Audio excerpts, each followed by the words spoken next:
I'm Travis Wayne Goodsell. This video is a reply to questions asked by a person who reached out to me on academia.edu. That needs to be understood. And so I'm not continuing to do videos on YouTube. I will answer the question first and then explain it for you. And I'll link you to this video in my reply on Academia. I should have pulled it up. D.M. Murdoch is the one who brought this to my attention. My focus was with the Old Testament, with Genesis, where that was where I made my same discovery about the Bible. D.M. Murdoch, Dorothy, was the one who focused on the New Testament instead of the Old Testament. She did do the one book about did Moses exist, but her book, Christ, should have brought it up. Hold on.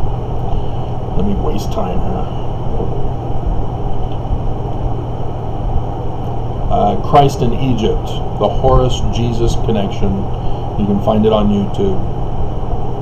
That's the book where I had found about it. It's a great book. She does get into astrotheology in another book published in 2009, the 2010 Astrotheological Calendar. Astrotheology is a pseudoscience. It has no basis in reality, which I'm kind of surprised that she would be involved in that. But if you stick to simple comparison and for scientific methodology, you won't go wrong. What was the other thing I needed to... Oh, Academia.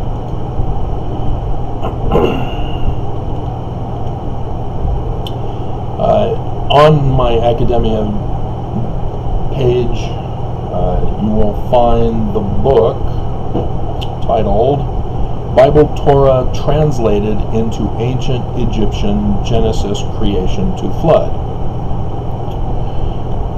In there, what I do is I show an Egyptian picture, a petroglyph, and then reference the Bible passage. That's to show you how this method of translation is done.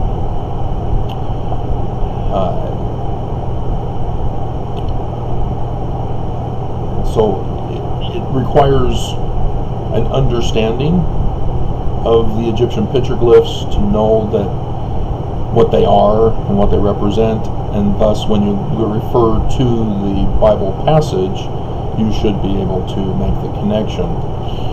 What you're talking about is the Matthew, Mark, and Luke stories of Jesus and Legion that go into the swine, and wanting to know the source. This is available on a Google search or a Bing search, doesn't matter. The picture that I have is from the tombs of Pharaohs Ramses the 5th and 6th, I believe. I'll bring it up here on my screen, and I'll put it in the video for you to see for yourself as well. There it is. Alright. So referring to the picture that I'll put at the beginning of this video for you, it's in the tombs of Ramses the 5th and 6th. It's also in Seti the First tomb, Seti the Second's tomb, Ramses the First, the Second and Third. But this particular version is the better quality version that I've seen so far. and you'll notice that it has text. There's the columns of text near the top. You'll see the bound reeds on the top and on the side. That's part of the Amduat, the field of reeds.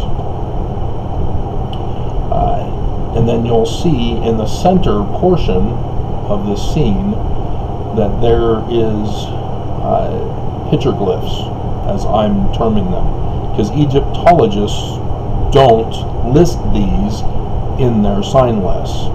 You will see baboons, you will not see them in this position, holding the sticks to beat the swine that you see there in the boat. You will not see the particular people in those positions in the sign list.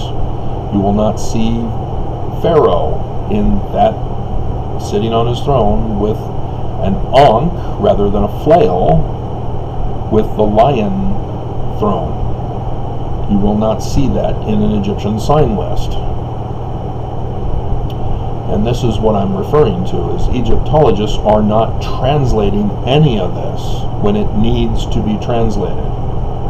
And the Bible stories, Matthew, Mark, and Luke, telling about this particular story of Jesus, are actually making a translation from this scene on the Egyptian tombs of the 19th dynasty.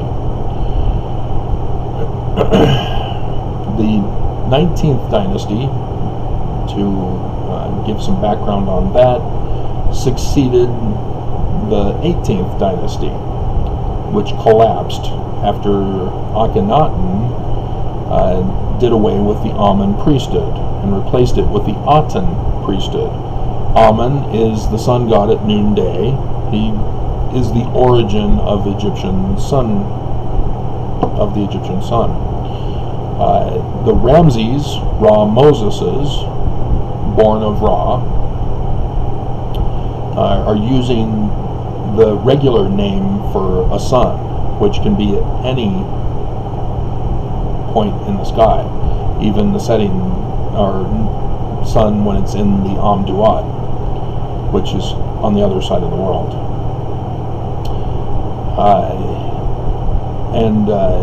And so it's just the method of which characters you are using to tell the story, because the sun is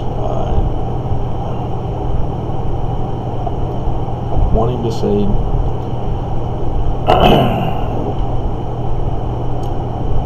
let me make sure I'm correct.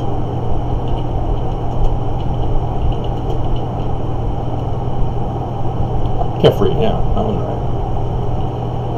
Or depending on the other language, Kepera, Kepra, Kepri,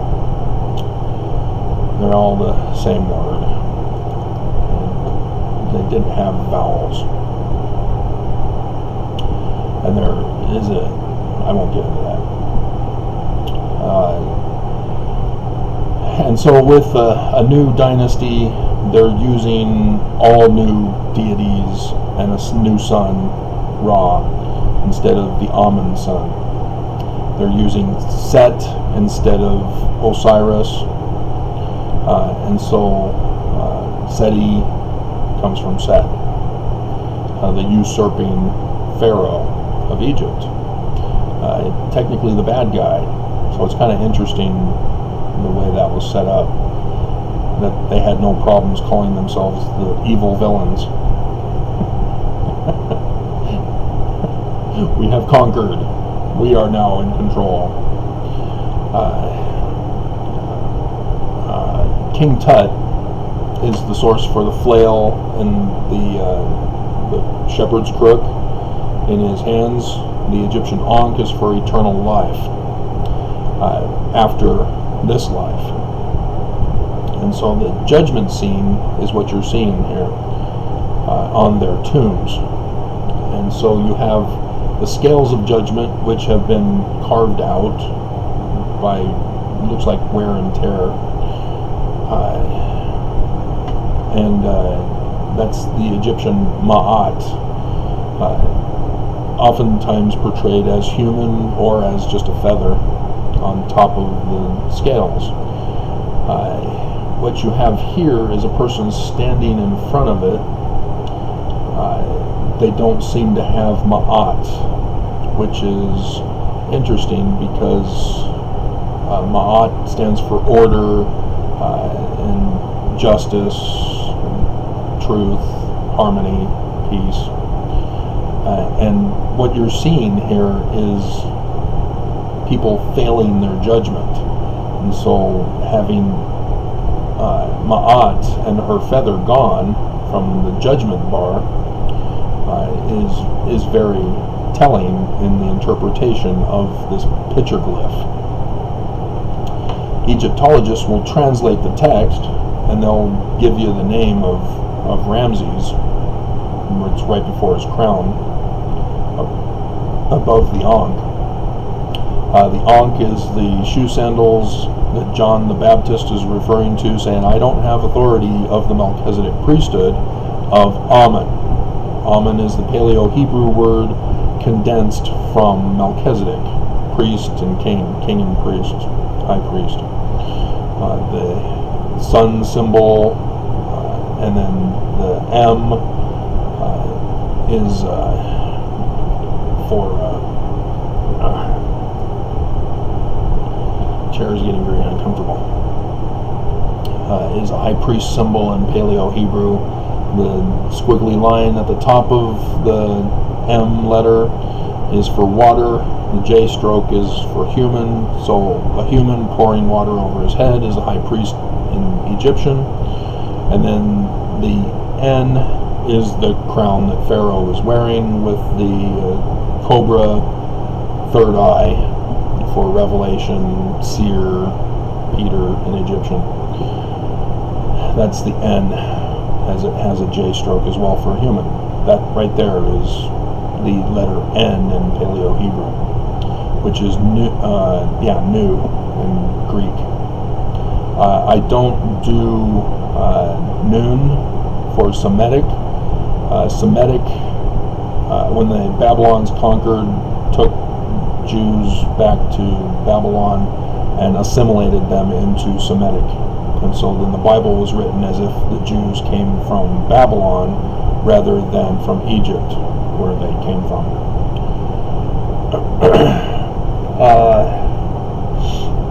And so because these are not in the sign list, no Egyptologist translate any of this. They know, that's Pharaoh, Ramses, because the text says it is. But they don't know that you can also say that's Set. You can also call him Osiris before he was usurped, because that's the portrayal there. Without the text, we're left wondering, unless we knew that it was from the tombs of those who had Set as their god. And so knowledge of each of these characters is essential, because the Pharaoh is the son of the sun in the sky. During the Amen priesthood, Pharaoh was son Amen.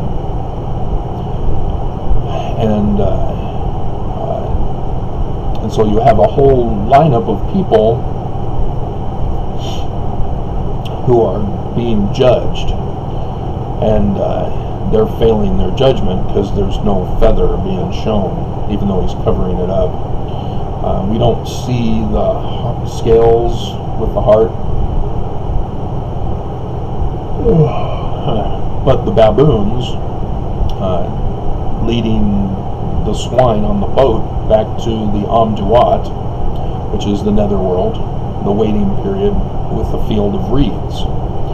Moses, with the Exodus, goes to the field of reeds. The waters divide and the dry land appears, just like in the creation. And that's referring to the Amduat of the field of reeds, as well as creation. Everything is related to each other. You can't just isolate it unless you're specifically trying to tell a specific story, but it all relates to everything. And so this guy failed his judgment. There are 42 affirmations that they are to recite. I have not done this, I have not done that, I have not done this. It's the 10 Commandments expanded. There is no Sabbath day holy, because that's the Babylonian creation, with the seventh day of superstition, and so that was a day off from work on their 7-day calendar. The seventh day was considered bad luck, and so nobody was allowed to work on the Sabbath day. And that's why the Jews assimilated and used that in their Bible story. That needs to be removed. Every day you can worship. It didn't matter which day you worshipped. And there, at the temples, there was a different celebration at the temple for every single day of the year.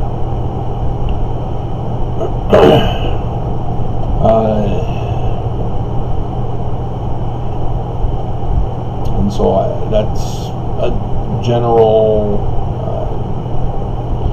overview explanation of the petroglyphs here. So when we get to the story of Matthew,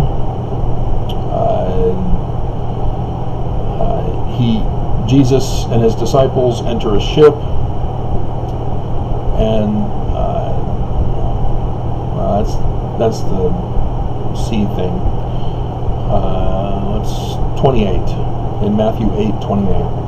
And when he was come to the other side, into the country of the Gergesenes,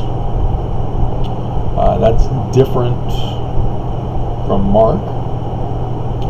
That needs to be understood. And so Matthew is saying that it's the particular country that is on the south east of the Sea of Galilee, the Sea of Galilee, and that's the sea being referred to here. The Mediterranean Sea is also understood, but they're using the Sea of Galilee and claiming that it was having a stormy weather previous. He meets two possessed with devils coming out of the tombs. This came from the tombs. This is a tomb carving in Pharaoh's tombs. And it's not a coincidence that they're talking about tombs and being possessed with devils who failed their judgment. Exceedingly fierce, because they're violent men. They're not, I have not committed murder. Well, these guys have. They're violent. They're fierce. So that no man might pass by that way. And behold, they cried out, saying, What have we to do with thee, Jesus, thou Son of God? Art thou come hither to torment us before the time? Which is interesting usage. It says the appointed hour. This in scriptures is referring to Judgment Day. The judgment scene is Judgment Day. Their appointed time is now.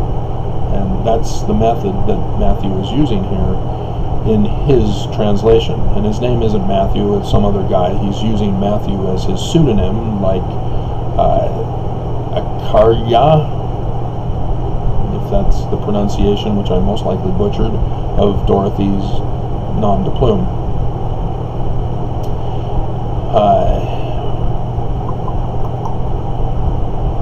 Let's see. And there was a good way off from them an herd of many swine feeding. So the devils besought him, saying, If thou cast us out, suffer us to go away into the herd of swine. And he said unto them, Go. And when they were come out, they went into the herd of swine, and behold, the whole herd of swine ran violently down a steep place into the sea. Notice on the petroglyph, Pharaoh is elevated, and there's a stairway to heaven, if you're familiar with Led Zeppelin. And so the swine is going back down the stairs, descending down into the sea, where these guys are coming from. It's the Amduat, with the field of reeds and the sea of reeds that Moses parted and went through on dry land, just like the creation. So this author is doing a translation, literally, of this scene on the tombs of the 19th dynasty. And he's just referring to Set, who is King Satan in Paleo-Hebrew,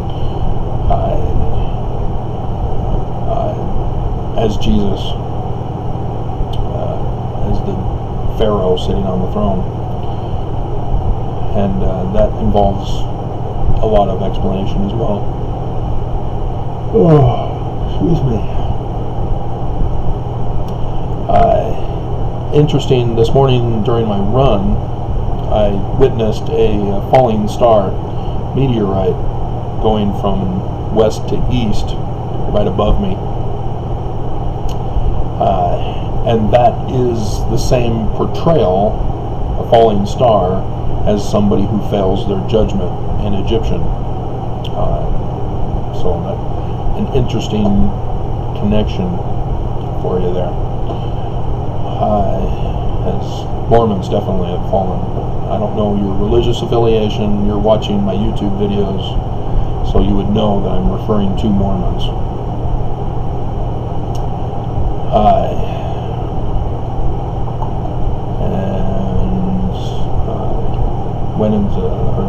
They ran violently down the steep place into the sea and perished in the waters. Other passages say choked, so they drowned is what it was. They failed their judgment.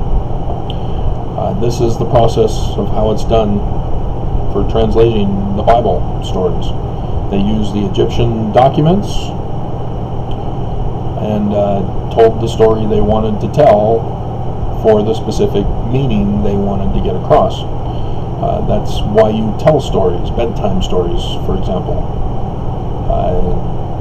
The Croods. It's a cartoon show. Nicolas Cage plays Father Crude. He constantly is telling stories when he wants the kids to obey him. So when he doesn't want them to leave the cave, he tells a story about how there were kids who disobeyed their father, left the cave, and died. And the kids were supposed to understand, oh, I better listen to my dad, and so I won't die. That's the same process that the scriptures were being written for. The Mormon founder, Joseph Smith, used this same process to translate the Book of Abraham facsimiles, not the text, the facsimiles. He even tells us this is what he's doing with his prophecies. In section 45, for example, for the latter days, he uses Matthew 24, saying that this is how that author did it, I'm doing it for Mormons. So instead of for Jews, I'm doing it for Mormons.